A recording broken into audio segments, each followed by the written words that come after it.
Florida Governor Ron DeSantis was adamant last week that recent state regulations on school libraries did not lead to book bans on seemingly innocuous works. He called that a, quote, hoax.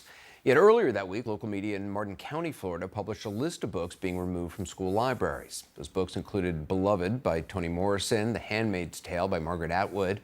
They also included works by Judy Blume, James Patterson, and my next guest, Jodi Picoult.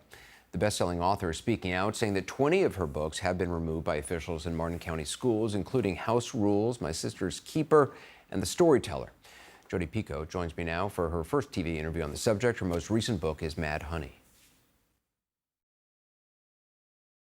Jodi, thank you so much for being with it. Can you just explain your understanding of why some of your books have been taken off the shelves? I mean, how does that actually happen? So in Martin County School District, you do not actually have to read the books to challenge them, and you do not even have to say what is objectionable in a book to have it removed from a shelf.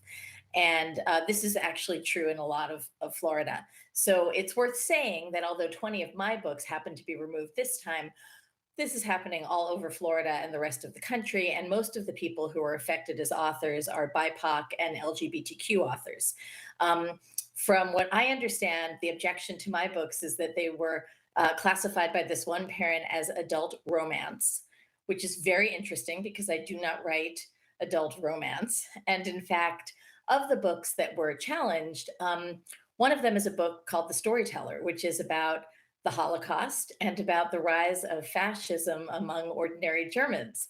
And there's not even a kiss in that book, so I was quite confused, and it just felt a little ironic, actually, that that was one of the books banned here. You said, I mean, 20 of your books were pulled from this one district in Florida. Right. Do you know why The Storyteller? I mean, if it's about the Holocaust, obviously it's a difficult subject. Mhm. It's an emotional subject.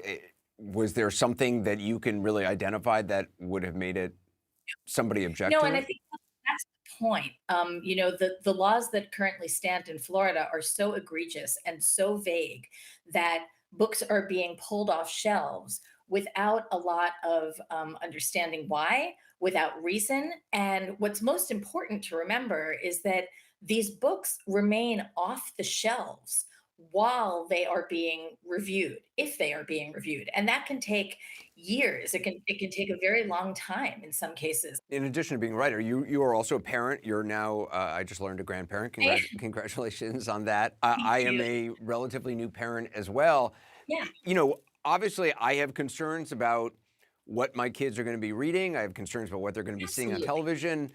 All of that you understand. What is Mhm, the line here that makes mhm. this, in your opinion, unacceptable?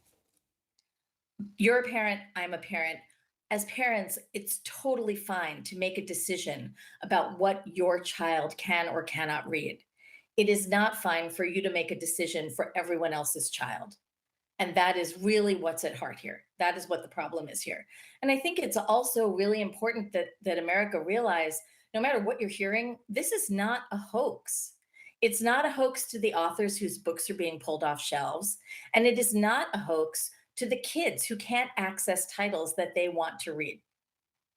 The Governor DeSantis has said that this is about curriculum transparency. Do you Mhm. do you believe that? I don't believe that because if it was, then challenging a book should require you to read the book, to know what's in the book, and to have a reason for wanting it off the shelves. Parents are And challenging yet, books they haven't read.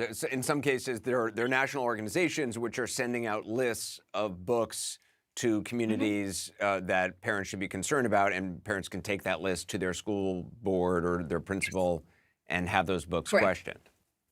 And that is what happened in the case in Martin County. It is a mom, one mom in particular, who did the bulk of the banning of 92 books. And she works with Moms for Liberty, which is a national organization, and she is part of the local chapter in Martin County. And I have seen the actual forms that she filled out where she checked a box saying, no, I have not read this book in its entirety. Your books are interesting. I mean, you don't shy away from difficult topics and kind of different perspectives in a lot of your stories. They're very human stories, but they are You know, you have a book, Right. 19 Minutes, I think it's called, which deals with the aftermath of a school shooting. Obviously, these are things which are important topics and topics that can spark conversations between a parent and a child. That's how I raised my kids. You know, when my kids wanted to read a book that I thought might be challenging or emotionally confusing for them at whatever age they were, I would read the book, make sure that I felt it was appropriate, and then use it as a springboard for discussion. And I think that's really important. I don't actually write adult romance. There isn't stuff in my books that would be considered vulgar. What I do write about are topics like racism and gun control and gay rights and abortion rights, things that make kids learn how to think for themselves, which last time I checked was actually the job of public education in America. What is the big picture problem here? What is the big picture concern for you here beyond your books, beyond just this Oh, yeah. principle? What impact? Why does this matter? The reason this matters is because we have scientific proof that kids who feel marginalized, who read books that have characters that are marginalized, feel less alone. And we know also that kids who haven't met or experienced people who are different from them, who do so in the safe space of a book, also learn about those cultures and those identities. We know that books bridge divides between people, and we know that book bans create them. And that ultimately is the big problem here. Kids are not getting information that they literally have a Supreme Court right to have. There was a case in 1982 where the Supreme Court decided that based on the First Amendment, kids have the right to receive information, and it can't be removed from shelves because of political reasons. And yet here we are with a state that keeps pulling books off shelves without a really good explanation of why or a plan for how to get them back on the shelves in a timely fashion. And And that's a real. what do you encourage people to do about this? I encourage them to speak out as loudly as the people who are making the noise, because there are far more people who don't want books banned in this country than the ones that do. And so I encourage them to go to pen.org/action. You can find resources there that will help you join a rally or go up to a school board or write letters or find a way to become involved in your own community or other communities. And that's really what we have to do. We have to start speaking out.